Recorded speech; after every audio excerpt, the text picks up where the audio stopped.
নজর রাখবো পরবর্তী সংবাদে। সাইকেল নিয়ে প্রতিবাসী দুই নাবালক এবং নাবালিকার মধ্যে কার্যত শুরুতেই এক প্রকার বিবাদ বাধে এবং তারপরেই হয়েছে বিরাট আকার। এবং এর মধ্যে জানিয়ে রাখি, শেষ পর্যন্ত এই লড়াই গিয়ে ঠেকেছে দুই পরিবারের মধ্যে রক্তক্ষয়ী সংঘর্ষে। গুরুতরভাবে এতে করে আহত হয়েছেন একই পরিবারের 5 জন এবং বর্তমানে তাদের উত্তর জেলা হাসপাতালে চিকিৎসা চলছে। শুরুতেই সাইকেল নিয়ে প্রতিবেশী দুই নাবালক এবং নাবালিকার লড়াই এবং তারপরে এই বিরাট রূপ ধারণ। কার্যত এখনো পর্যন্ত যে খবর রয়েছে, একই পরিবারের 5 জন আহত হয়েছেন গুরুতরভাবে। তাদের প্রত্যেকেরই এখন অবস্থা অনেকটাই আশঙ্কাজনক। উত্তর জেলা হাসপাতালে চিকিৎসা চলছে তাদের। এবং এই বিবরণে জানা গেছে, গতকাল বিকেল 5টা নাগাদ পানিসাগর মহকুমার পদ্মবিল গ্রামের 2 নম্বর ওয়ার্ডের বাসিন্দা হুসেইন আলীর নাবালিকা কন্যাকে সাইকেল দিয়ে আঘাত করে পাশের বাড়ির এক নাবালক। এবং তারই মধ্যে নাবালিকার পরিবার বিষয়টি নাবালকের বাড়িতে গিয়ে জানাতেই দুই পরিবারের মধ্যে বিতর্কের সৃষ্টি হয় এবং বিতর্ক একটা সময় সংঘর্ষের রূপ নিয়েছে।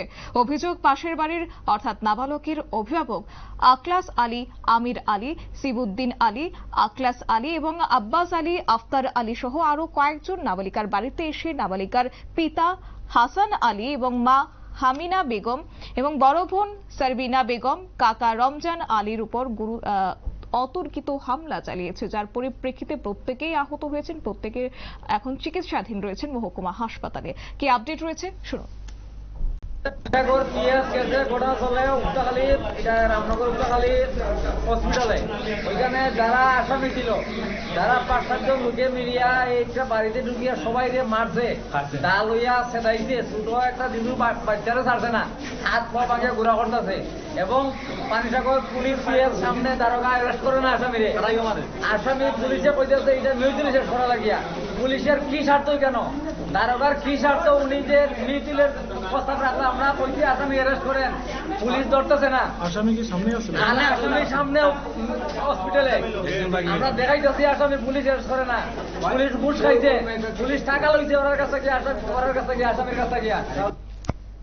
আপনারা শুনলেন সংশ্লিষ্টদের বক্তব্য। অর্থাৎ সামান্য এক বিষয়কে কেন্দ্র করে গতকালই উত্তপ্ত হয়ে ওঠে পানিসাগর এলাকা। পানিসাগরের মহকুমার পদ্মবিল গ্রামের 2 নম্বর ওয়ার্ডেরই বাসিন্দা কার্যত হুসেইন আলী নাবালিকা কন্যাকে নিয়ে শুরুতেই বিবাদ বাধে এক নাবালক ছেলের পরিবারের মধ্যে এবং তারপরে হয় বিরাট আকার এবং রক্তক্ষয়ী সংঘর্ষ এবং আহতরা প্রত্যেকেই এখন গুরুতর অবস্থায় উত্তর জেলা হাসপাতালে চিকিৎসাধীন রয়েছে এবং ঘটনায় গোটা এলাকায় চাঞ্চল্য ছড়িয়েছে। নিয়ে নিচ্ছে ছোট একটি বিজ্ঞাপন বিরতির সঙ্গে থাকুন।